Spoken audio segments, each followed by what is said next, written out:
कि आने वाले समय में एक मुसलमान प्रधानमंत्री होगा। क्या कहता है वो? आने वाले समय में एक मुसलमान प्रधानमंत्री होगा, तब हम बताएंगे। मेरे मित्रों, मैं जो कैलकुलेशन आपको बताया हूं ना, क्योंकि हिंदू बट रहा है, जातिवाद में बट रहा है, प्रांतवाद में बट रहा है, भाषावाद में हिंदू बट रहा है, और जहां जहां पर हिंदू बटा है वहां पर हिंदू कटा है। मेरे मित्रों, इतिहास उठाकर देख लेना। जो ये असदुद्दीन ओवैसी कहा है कि प्रधानमंत्री मुसलमान होगा, तो सोचो, एक समय पहले 1947 में पाकिस्तान में हिंदुओं की संख्या 25% थी और आज 1% बची हुई है। 24% हिंदू कहां गए? वो 24% हिंदुओं को मार दिया गया और कुछ हिंदुओं का धर्मांतरण किया गया। नाम मात्र का हिंदू पाकिस्तान में बचा हुआ है, नाम मात्र का हिंदू बांग्लादेश में आज बचा हुआ है। जान की भीख मांग रहा है हमारा बांग्लादेश का हिंदू। रीजन, संख्या हिंदुओं की कम हुई और इनका अत्याचार बढ़ गया। और आज भी हमारे इस भारत देश में जो हमारा हिंदू है, मैं प्रैक्टिकल बात करता हूं मेरे मित्रों, आज हमारा जो भारत का जो हिंदू है ना, उस हिंदू की सोच क्या है? हम दो हमारे दो बस। मेरे मित्रों, अगर हम दो हमारे दो तो ठीक है।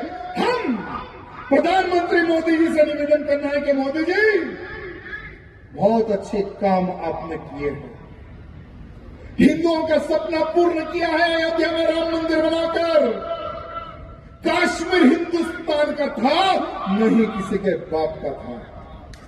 काश्मीर हिंदुस्तान का था, हिंदुस्तान का ताज हमारा कश्मीर, और ताज को बचाया है, धारा 370 हटाया है, इसके लिए भी आपको धन्यवाद। लेकिन हमें ट्विटर के माध्यम से, फेसबुक के माध्यम से, यूट्यूब के माध्यम से, और मैं सबसे निवेदन करना चाहता हूं, प्रधानमंत्री मोदी जी को एक पत्र लिखो।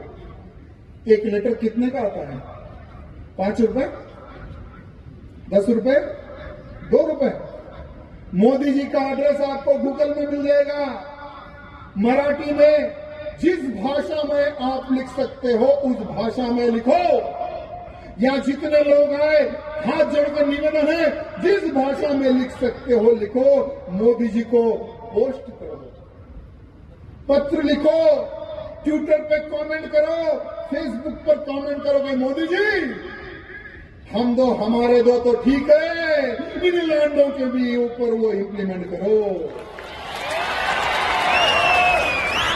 जनसंख्या निरंतरण कानून को लागू करो। जब तक हमारे भारत में जनसंख्या निरंतरण कानून लागू नहीं होगा, ये बच्चा पैदा करने की फैक्ट्री चलते रहेगी।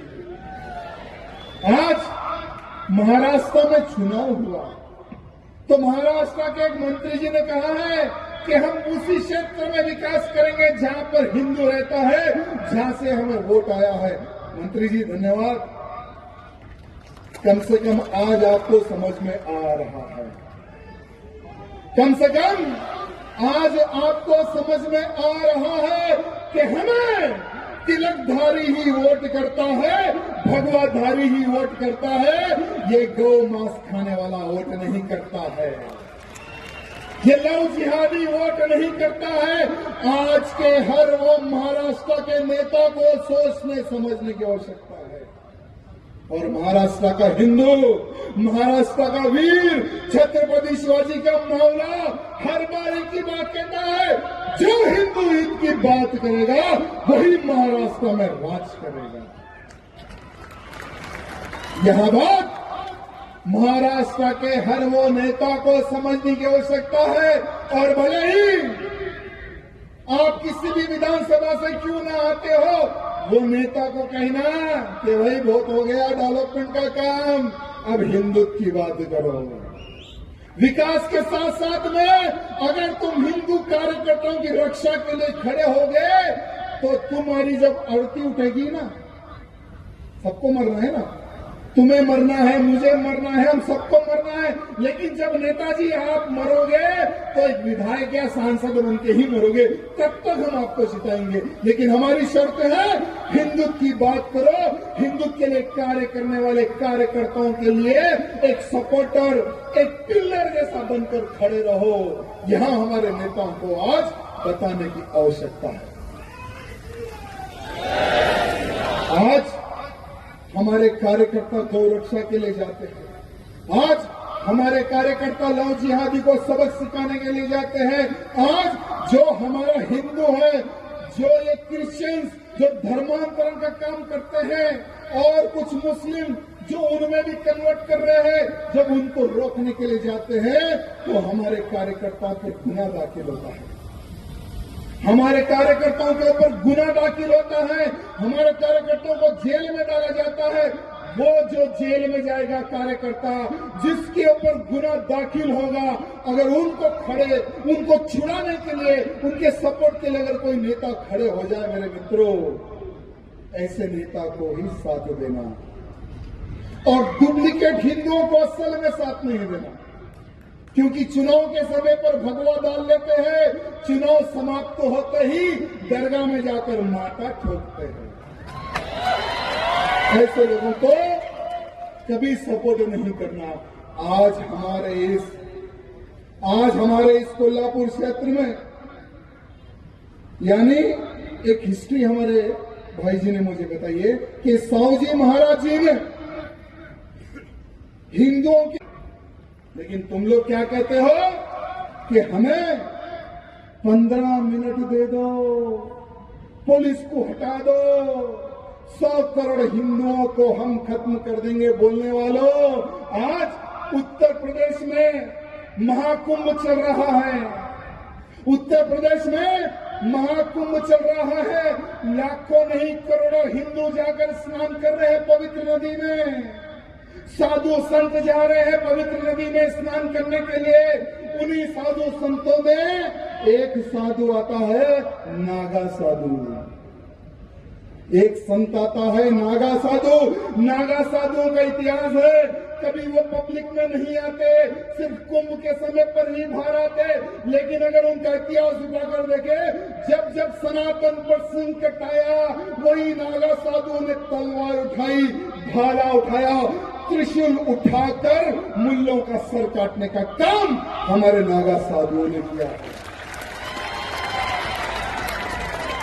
लांडो 15 मिनट चाहिए, अरे लांडो 15 मिनट अगर चाहिए, अगर हमारे नागा साधुओं को अगर 15 मिनट दे दे तो पहले उत्तर प्रदेश का मुल्ला साफ हो जाएगा।